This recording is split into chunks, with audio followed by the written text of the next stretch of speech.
So we are on Daf Tzadichet Amud Bet in Eruvin. We are at the Mishnah. We went through it yesterday, but we'll go through it again because we'll be dealing with it today. Some other Mishnah out also. We're in the home stretch for Eruvin. So Omed Adam B'Reshut Harabim U'Mataltel B'Reshut Yachid. Person can stand in the private domain and move something that's in the public domain. So this was our picture from yesterday involving the guy leading out the window. Because if he's we're not worried about you bringing it in, you're just kind of like sliding it around in the public domain. So this is B'Reshut Harabim U'Mataltel B'Reshut Yachid U'Levad Shelo Yotzi Chutz Me'Arba Amot. Right, so the person could be in the other rishus and lean over into the other one and just move the item a little bit, and that's considered to be okay, as long as it's less than 4 amot. So lo yamod adam b'reshut yachid v'yashtin b'reshut harabim v'yashtin b'reshut yachid v'chein shelo yirok. On the other hand, you're not allowed to urinate from the public domain to the private domain, and vice versa. Similarly, you're not allowed to spit, across domains either. So Rabbi Yehuda Omer, af shenishtalash roko b'fiv lo yalech adam arba amot ad shirok. Rabbi Yehuda says if you've got a lot of spit in your mouth, you shouldn't keep walking. If you're in the public domain, unless you spit it out first. So Matni le Rav Chinana bar Shalemya L'chia barav kamei derav. So Rav Chinana bar Shalemya was teaching this to Chia barav as well as in front of Rav as follows: Lo yamod adam b'reshut harabim v'taltel b'reshut hara.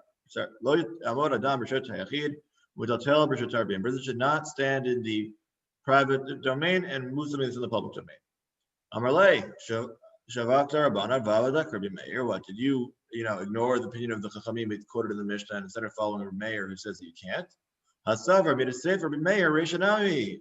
That implies that he thinks that since the latter part of the Mishnah is Rabbi Meir, then the first part is as well. So Velohi, this isn't so. Seifa Rabbi Meir Reish Ravana. No, the end of it is Rabbi Meir, but the first part is the Chachamim. So you don't need to say that. And the answer is that right, correct, and that's how we conclude. Okay. That again, so the first half of the Mishnah is according to Chamim, latter half according to Meir. So, okay, take care that you don't carry them more than Daled Amot in the public domain, or you'll end up being Chayiv Chatat. So Chayiv Chatat. So look, that means that if you had been standing in the private domain and you managed to move it more than 4 Amot, you'd be Chayiv for doing Chatzah B'Reshut Harabim. So. Let's say this supports the opinion of Rav, which we have elsewhere. Rav states, as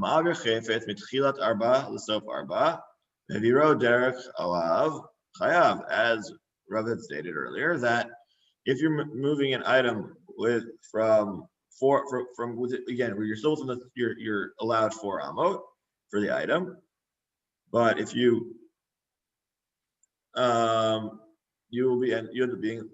you'll end up being liable because you have passed it over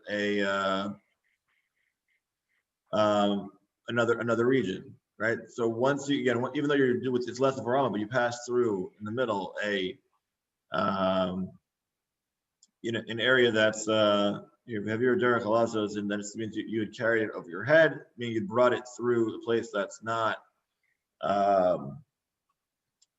the same status. Let's say we say that over 10 tefachim Reshut Harabim is no longer Reshut Harabim. So let's say if you deliberately lifted it up that high, or if you passed over, let's say if there was another area in the middle, we say that you're chayav if you've traveled even if it's less than 4. So miktani im hotzi chayav chatat. Wait, the thing is, but does our Mishnah really say that if you had carried by way of you leaning out the window, you're chayav chatat? Dilma imhotzi patur alasor. Maybe they're saying there when you're in the other rishus, right? When you're in the private domain, in the public, and you're moving things in the public domain. So maybe they're saying there that's because only if you did more than 4 amot, but if not, then it wouldn't be a problem. So what's the case? So ikada amri hahotzi patur alasor. So those who say that you're right, if you had ended up moving it more than 4 amot in the public domain, it would be considered to be forbidden, or it would be considered to be patur avar asur. You're exempt from punishment. You want it to be chai v'chatat, but you have violated an isur midrabanan. Let me to have it to the Rava. This should say that what Rava said is wrong. Amar Rava, hamavir mitchila arba lasof arba v'viro derech alav chayav. So didn't Rava say that even if you're doing it less than 4, that you could if you pass over something in another area, other than different type in the middle, you're chayav chatat. Sumik tani hotzi patula vasord dilma im hotzi chayav chatat. No, maybe who says that when you said that when you were reading submission, it doesn't state explicitly what you're chayav. So who's to say? Why are you reading it as patula vasord? Read it as if you had done so, you're chayav chatat. And then and that's how we conclude that that's why you'd say that it's more than the alamot. You are actually chayav chatat. Okay. Lo yamod adam again. So now this is we're back to the case. Now we're to the urination and the spitting. So lo yamod adam b'sheyachid. So Amar Rav Yosef hishtin v'rak chayav chatat. Rav Yosef says if you had urinated or spat from private to public or vice versa, you are chayav chatat. So haba inan akir v'anacha me'agabe makom arba belega. But wait, don't we say that normally you need to remove, you have to transfer the item from a place that's at least 4 tvachim by 4 tvachim to another location that's at least 4 tvachim by 4 tvachim. And how are you doing that when you're spitting or urinating? Right, your body isn't really a makom arba. So what's going on here?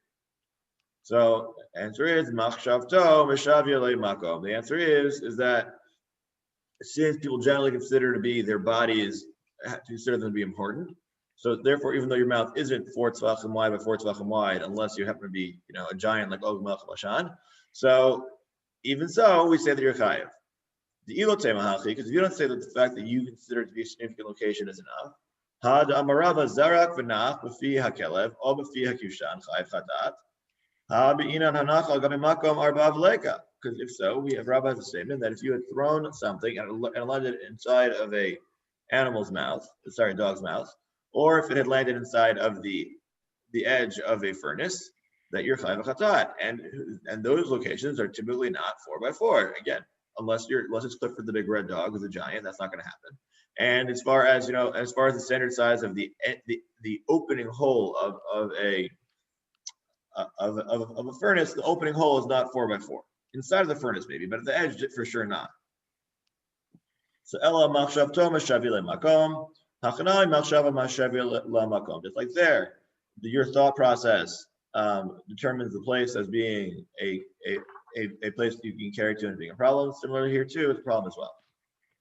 Okay, so by Rava, hu b'rshut yachid ufi ama b'rshut harbim mahu. So now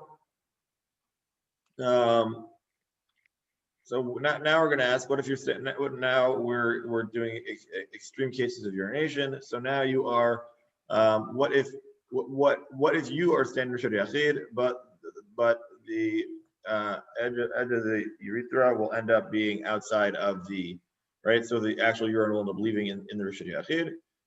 Sorry, if you're in the Rishon Yachid, but the urine will actually be leaving when it's already Rishon Rabim. So the question is, what's that case? I'm not sure what's going on here, but this is the question. So Mahu, Batar Akira Azlinan or Batar Yetzi Azlinan, take it. So do we follow based on when it leaves your bladder, or do you do it based on when it leaves your body? And we say teku. So I guess if you were, okay. So then we conclude the base of teku, we don't know. So, but the other option is just make sure you properly urinate even in public domains. Why are you, just take the extra step. Anyways, okay. V'chein lo yarok, and similarly, you should not spit from one rishus to other rishus. Okay, so and Rabbi Yehuda said you can't even walk to Alama with spit in your mouth. So afal the lo hapik. What? Wait. So question is, is this even a problem with having any spit in your mouth, even if you haven't been like let's say swirling it around, ready to spit it as far as you can? So hatanan haya ochel devela b'yadayim v'soavo. Didn't we learn in the Mishnah that if you had been eating a fig cake with but your hands are dirty. V'hichnis yado toch piv litol tzror Rabbi Meir matame Rabbi Yossi mataher. So again, let's say you had eaten or were eating a fig cake, which is presumably at this point considered to be tahor, and you stick your hands, which may have touched something impure, in the interim, since you had thrown the managed to somehow get the fig in your mouth, and the question is, then you realize that that attached to your fig cake was the rock, and you want to get it out. So the question is when you touch it now to your hands, which now are considered to be tameh, are those going to make the food in your mouth tameh also or not? Because spit is something that it has the ability to render things to be tameh, to be malchier than latuma, right? Because there's certain fluids that allow you to make things tameh, and spit that has left your mouth is one too. The question is spit that's in your mouth considered to be one of these fluids or not? And that's machloket here. So Rabbi Yehuda Omer hipech ba tameh, lo hipech ba tahor. So again, we saw the Rabbi Meir said it was straight tameh, and Rabbi mean as an i.e. as long as there's any liquid in your mouth, that's a problem. Rabbi Yossi said, nope, the spit has to lift your mouth. On the other hand, Rabbi Yehuda says that if you'd been, having a lot of spit at your mouth, because it's apparently you're salivating a lot while having the fig, then you would be chai, which implies that again, if you're moving spit around in your mouth, then if you've been moving spit around your mouth, then that would make it the ability to accept tumah. But if not, then it would be pure. So Rabbi Yochanan muchlaf reshita. No, Rabbi Yehuda doesn't hold that. He actually holds that no matter what, it'll be, if it's still in your mouth, it's considered to be tahor. Reish Lakish Amar La'olam lo tachlif hachamayas kinan b'chicho. Okay, so Reish Lakish says no, you don't need to change around the opinions in terms of the holding spittle in your mouth. What's the case where it wouldn't be a problem? When you have phlegm. Okay, because phlegm is not spit. So again, keeping phlegm. So phlegm is right. So that means that our Mishnah talking about if you'd hakalugi. Pardon my language. I don't know how else to say it. So Vahatanya. All right. So did we learn another brayta that Rabbi Yehuda Omer Kichov v'nitlash my love rok v'nitlash. So there'll be another brayta which says Rabbi Yehuda stated that talking about his phlegm that has he started coughing up. But then the question where ends my love rok v'nitlash. So don't you mean to say his spit? Why are you saying his phlegm? So lo Kichov v'nitlash. No, you mean his phlegm that has that's no longer in his throat that he's now coughing out. The Hatanya, when it's learned right, Rabbi Yehuda Omer Kiko shenitlash v'chein ruko shenitlash lo yalech adam arba amot ad she'arok el machvarat ad kashin meikara. Right. So rather, the conclusion that there is that actually whether it be spittle, whether it be spit, it's a problem, and therefore we should not change our opinion of the Mishnah, and rather Rabbi Yehuda really is the one who says that if you have a lot of spittle or phlegm in your mouth, that it's moving around your mouth, then that's a problem. Okay. Now onto the topic of spit. Amar Rish Lakish Kiach b'fnei Rabo Chayav Mita. Shnei Amar Kol Misanei Ahavo Mavet. Al Tikru La Misanei Ela Lamash Ni'i. So once we're talking about phlegm, so here's again not relevant nowadays since we tend not to be spitting that much in general, but probably may have been more of an issue back in the day when people used to chew things with them out. Let's say, or I guess if you could find nowadays you're having a lot of sunflower seeds, or back before they knew that it would give you mouth and throat cancer. We used to chew a lot of tobacco, so are you allowed to spit that out in front while you're in shir in front of your Rebbe? So which is the drasha based on because the pasuk says that all those right, all they who hate me love death, which is God basically saying that all those basically God saying that all those who hate him will perish. So the drasha goes, don't read it as those who hate me, ella mash ni I, rather those who make themselves hateful, and how they do that by spitting in my presence. So, yeah, Vaha Menas Anis. So what? But sometimes, like, you just just cough. Like, you tell me if you sneeze or you cough during during a shear, you're liable to death penalty.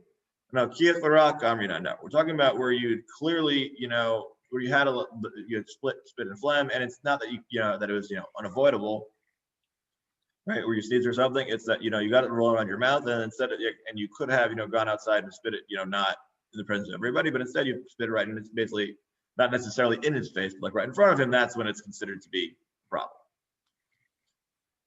Especially nowadays with COVID, not only would you probably end up getting lynched anyways. So even not by the by your Rebbe. So yeah. Anyways, okay. Next Mishnah. Lo yamod adam b'reshut hayachid v'yishteh b'reshut harabim. B'reshut harabim v'yishteh b'reshut hayachid. Ela im kein hichnis rasho v'rubo l'makom shehu shotet. V'chein v'gat. So a person should not stand in a private domain and put his head in to drink in a public domain. And similarly, he should not, or vice versa. But you can only do so if you've actually managed to fit your entirety of your head as well as the majority of your body in the area where the water fountain is. And similarly, if you were drinking out of a wine press. Okay. So as far as what that looks like, so everybody sees. Everybody sees this guy bending over a drink. So I'll just give read. I have one more picture. 1 second. Let me stop and reshare. Okay, so I have another diagram here. So this is taken from this is from Caesarea. This is what they used to have parts of Mayim. So this is another type of water fountain. We'll get to it in the Gemara, but if you can see here how there's a dip in front here where the water used to gather, like a nice little fountain that comes out. So this is where the question is how much you have to get in there in order to drink. Then we'll get to the point about whether or not you're going down to the mask or not. But that's for later. Okay, so let's stop sharing for now. Okay, so again, so that's the question of how you're going to in terms of doing so, because yes, can't go from one rishut to another rishut and bring an item, bring the water in your mouth. It's a problem. Just like spitting is a problem, so too is drinking so too it would be intaking water across domains is also a problem. Of course, the simple solution is just be entirely in one domain, and then you don't have to worry about this problem whatsoever. Okay, so now the Gemara. Reish Rabbanan v'Seif Rabbi Meir. So the first half of the Mishnah is according to Chaim, and similarly the last half is according to Rabbi Meir. Right. So what's going on here? Right, so then, are you allowed to move like we had the previous Mishnah? Are you allowed to move from one domain to the other domain or not? So, like, what's going on here? Like, can't you move things? I don't understand what's going on. It doesn't seem like this Mishnah is consistent with the previous one. So, Amar of Yosef, Chafetzin, Chetzrichin Lo, V'Divrei Hakol. Right, this Mishnah is referring to objects that everybody ends up using, and therefore.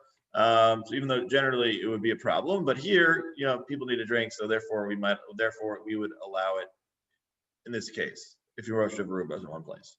So you buy a lahu. So now I've got a question. Carmelite mai, but what if you're extending the place is a Carmelite, and then the area is either a public domain or private domain that you're drawing the water from? So Amar Abaye hihi. So Abaye says same thing, right? Is it either way? It would be to find just as much of a problem, because either way it's really only Isser D'Rabbanan. Amarava he goof of Gzera, Vanarnikum V'Nigzer Gzera. Then Rava says, wait, but isn't the Gzera itself about Carmelite? Is it D'Rabbanan? So how are we going to say there's a D'Rabbanan that includes Carmelite as well? That's double D'Rabbanan. We don't do that. So Amarbaye Mana Minala. So then Abaye says, I'm explaining to you why I say that it is still Usser Midra. That is why it's still Usser to do some D'Rabbanan. So Diktani v'chein begat. We learn that it applies similarly to a wine press. So since the wine press would never be considered to be a proper rishut yachid, sorry, in this case which probably is not, because if it was simply a rishut yachid, it's the same as the other one. Rather, we're saying that the gat, meaning the wine press, is considered to have the status of a Carmelite, And that's how teaching you that if you were that everything we've talked about until now applies also if we're talking about a Carmelite as well, not just with a Rishon Harabim to Yachid, but also Rishon Harabim to a Carmelite.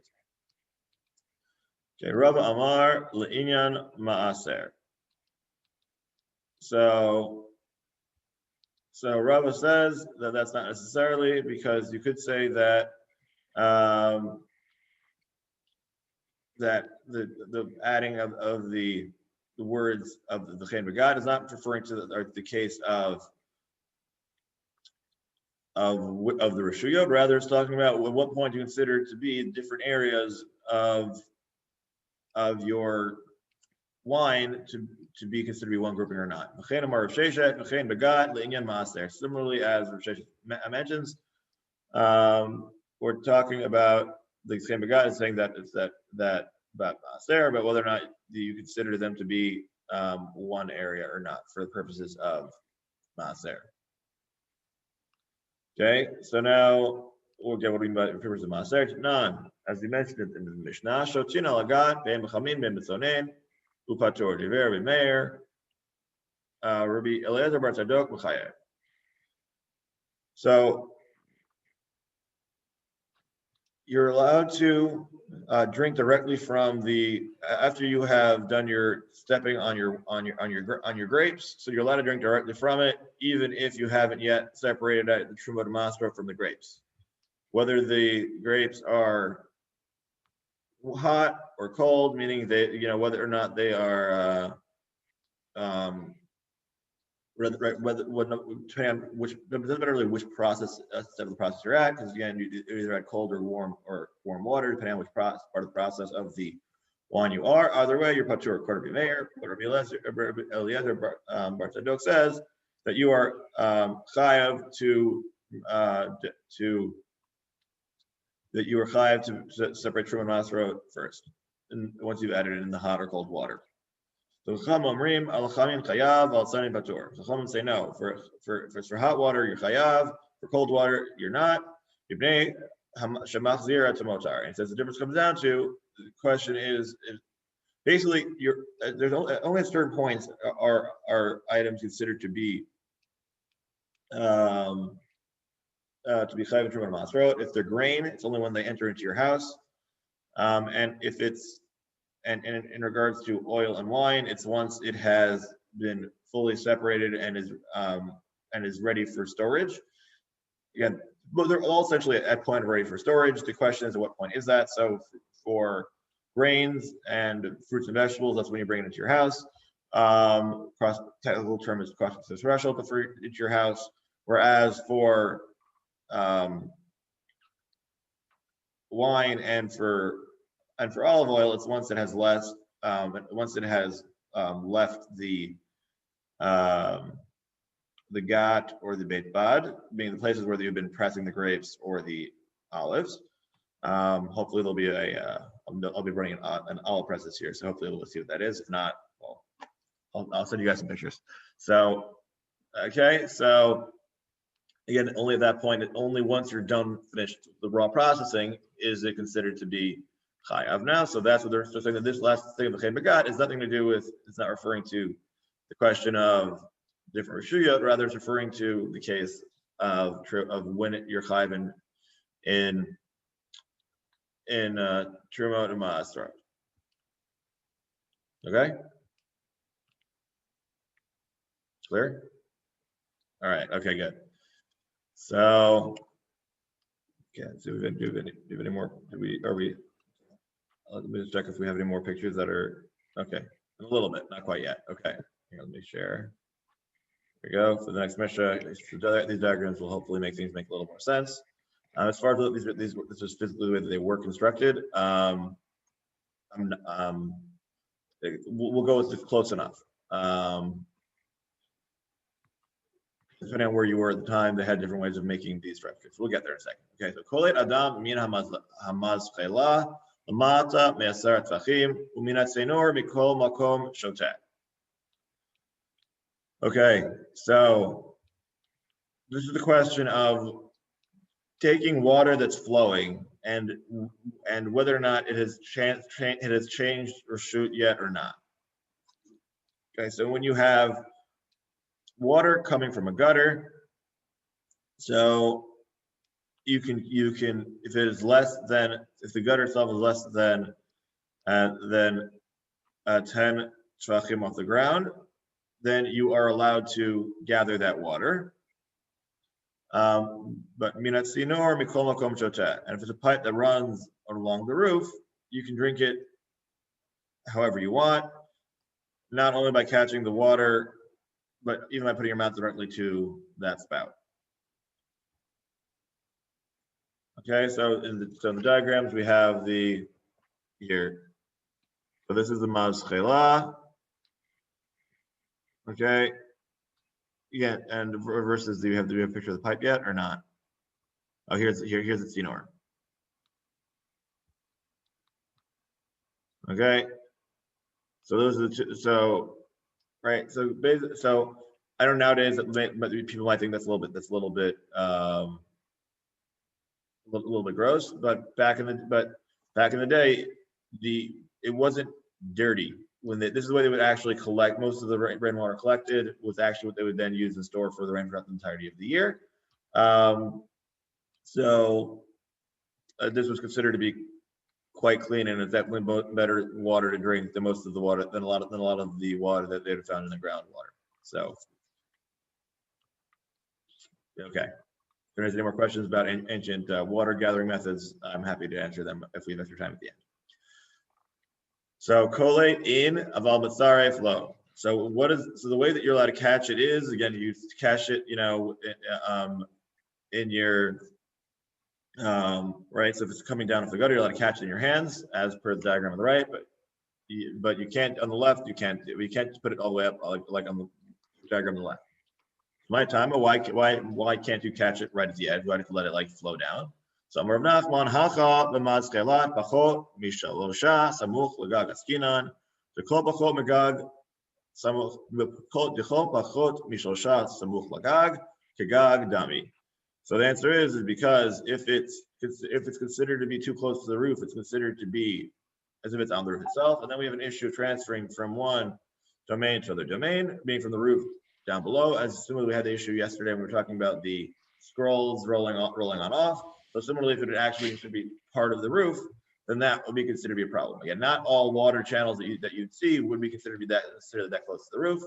It really depends on the layout of your town and whether or not this is again a roof collection versus just because, let's say, if you've walked in the old city while it's raining, you'll notice there's literally rivers in the streets, because that's the way a lot of times they used to do the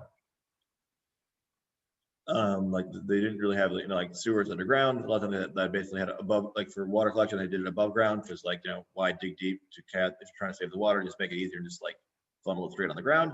That's what they did. So it again depended on whether or not it was at the edge of the roof versus not, which makes it make a difference. Is it a separate rishus or not? Whereas otherwise it might just be simply water gathering in the public domain, which is not going to be a problem because it's not a different area than we currently are located. Okay.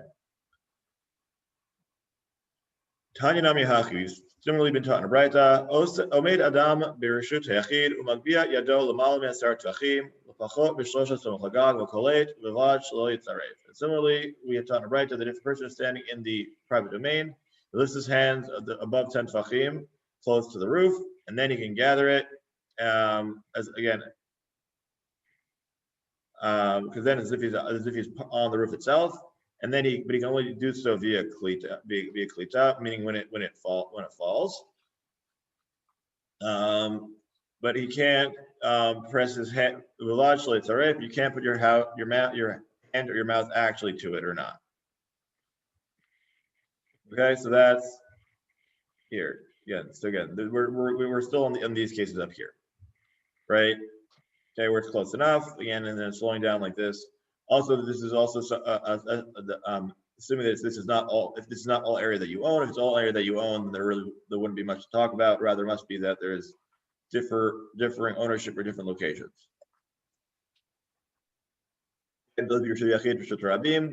Or vice versa. Otherwise, Again, this is into your own, if this is into your own backyard that you don't share with anybody else, there will be no problem doing this. It's only because we are transferring Rishuyot. Okay. So Tanya Idas, we have a similar Braita that teaches us this, that supports this as well. Lo yamod adam b'reshut yachid v'yabiya dolamal meser tachim l'bachol v'shosha samuch l'gag v'tzarev. Aval kolei tu v'yishem. We have another Braita that says, similarly, if a person standing in the private domain, and he brings his hand up to, again, his hands above Shem Tachim, so therefore it, again, so this is where the Gag is coming from Rishut Rabim. And then, again, you were less than 3 to the roof, and then, and then you then would gather it, then you would gather it, right, so you can't actually put your hand all the way up and touch it, but if you, again, but you could gather below as long as you're not actually touching it, and then you can drink it. Okay, so next we had Minat Sinor Makol Makom Chotet. But one can bring from the pipe no matter what. Okay, so title into the Braita, Im Yesh B'Sinor Arba'a Asur Mipnei Shehu K'motzim Reshut L'Reshut. So when we say that you can always drink from the water pipe, meaning from the public water fountain, so that's referring to only when there is no, when the pipe is less than 4 tvachim by 4 tvachim. Because otherwise, if it's more than 4 tvachim by 4 tvachim, then you have just moved from one reshut to another reshut, and that would be a problem. Okay. Now we're moving on to the next Mishnah. Okay. Here we are. So, for Birshut Rabim, V'chuliyato Gavoa Sarat Tvachim, Chalon Sh'al Gabav V'malon Hemenu B'Shabbat. So there's a cistern in public domain, and it's got the embankment on its side, or at least 10 tvachim tall, and then there's a window overlooking it. Then you can directly fill from it on Shabbat. Ashba Birshut Rabim, Gavoa Sarat Tvachim, Chalon Sh'al Gabav Shavchin L'tocha Mayim B'Shabbat. So similarly, if you happen to have a garbage dump public domain that's at least 10 tvachim tall, and your window happens to open up on top of it, you're allowed to spill water or other items. You have to spill water on top of it, even on Shabbos. Okay, so here's the drawing water case, and here's the dumping. Okay, I'll leave aside how gross that would be to have a giant pile of garbage outside your window. We'll leave that aside for now. Okay, so let's pretend that this is, you just happen to have your piles of leaves, it hasn't started rotting yet, and you've made a giant pile of leaves outside your window. So that way it's not super gross yet. Okay, so we'll go with that. That one I can handle outside my window. If it's just, my giant pile of leaves, put it all there, but that'd be tolerable. Okay, so that's our case. So now we're trying to figure out what are the exact measurements of the different items involved here. So Mayas Yinan, so how far away is everything? So if you say it's right next to it, then why do you, if the cistern is right next to the house, then why do you even need to have the embankments that are 10 tvachim tall? So Amar Ravuna, rather, what must it be? It must be that it's at least 4 tvachim away from the wall of your house. So therefore, you can't apply lavud or anything else, and therefore that's why you need the wall in order to differentiate reshuyot, so we don't run into an issue of going from reshut to reshut.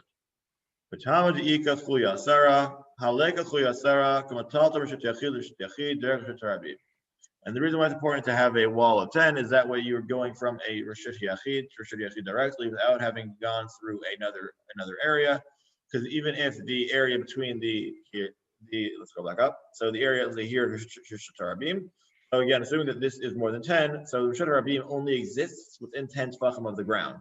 So assuming that the window is above 10 tvachim of the ground, and the embankment surrounding the cistern is more than 10 tvachim on the ground, that allows you to end up not actually at any point being in Reshut Rabim proper. Instead, you're going through the area of Makom Tor that is floating above 10 tvachim Reshut Rabim, and therefore you're not in violation of anything. You draw the water, you're going from Reshut Yachid to Reshut Yachid. Yochanan Amar, Afilu Tema Besmucha, Hakamash Milan, the more V'chloyato Mitzar from Lasara. Rabbi Yochanan says, no, could even be talking about the case where it is right next to it, but trying to just teaching you that you count the depth of the pit along with the size of the embankment in terms of measuring the 10 tvachim, and that's what the chiddush is. Okay, so now we're back. Now we're talking about the garbage outside your window. So, all right, what? Are you not worried that somebody's gonna move the garbage and then you'll dump stuff in a place where you shouldn't have in the way that you violated something? So that's not so work. So the Rabin Barada Amar Rabbi Yitzchak Maaseh b'mavui echad shesido echad kalal yam v'sido echad kalal ashba. One time we had a mavui. One side of it, one side of the mavui and led to the ocean. So that's one wall. The other side of it led to a giant pile of garbage. So therefore, it's got two walls now. Uba Maaseh l'fnei Rabbi v'lo Amar ba lo yisur v'lo heter. And then they asked about, can we carry this mavui without doing anything to fix it? In front of Rebbe, and he didn't answer them at all. He just, so that applies. So that's what I mean, which means that he couldn't decide if it was mutter or usher. So heter lo amar bo dechashina shemitin atal ashba b'yela hayam zirton. So, right. So he didn't say it's mutter because there's always a question of maybe the somebody will take the garbage and maybe the maybe the sea will end up. Spitting out some sediment or other things, and then receding, which will mean that even though right now there's basically a wall in terms of the height distance between the gap of the water level of the ground level and where the sea is, because it's steep enough slope down. So that's going to be a wall. But again, both those walls could potentially disappear. Yisr lo Amar Taha Kaimin Mechitzot. He didn't say it's Asra either, because currently you have a wall on each side of the mavoi, so it should be fine. Sorry, I have four walls. You got the right side, the left side, and then then where the water is. Again, this should be fine. So Isra lo Amar Bo. Sorry. So lo kasha had yachid had rabim. That's not a problem, because the question is who owns the dump. If it's an individual's dump, the individual might decide that he wants to move it today, and then that would mean that you're stuck. But if it's a public dump, odds are nobody's going to decide to move it, and therefore it'll most definitely remain there for the duration of Shabbos. People don't public crash dumps don't suddenly disappear overnight. That's not a thing. Okay.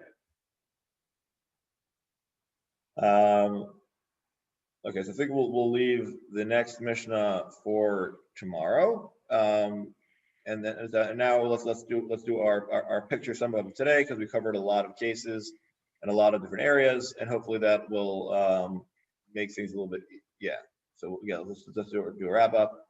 Okay, here we go. Picture wrap up time. Here we go. So we started to so the first case we talked about is the question: are we worried about somebody leaning over, moving an item in another rishus? Are we worried about them moving it from one area to the other one? Or are we worried about them moving more than Dalat Amot or not? And we said that that again, while Rava was concerned, again we said that we're not. Then we compare that to the case of if you're moving it, if you're entirely Rabim and you simply bring it over and you bring the item over your head, or bring it over a item another area in the interim, but you move less than Dalat Amot. Are you chayav or not? Rabbi says that you're chayav. Others say you're not. And so we asked, is that not a case of doing a durabanan? Because again, you're going through a Carmelite then. So the answer is, we said no, because that since this is inherently part of the Gzeirah, so therefore we say it's also a problem. Then we discussed the case of are you allowed of drinking out of a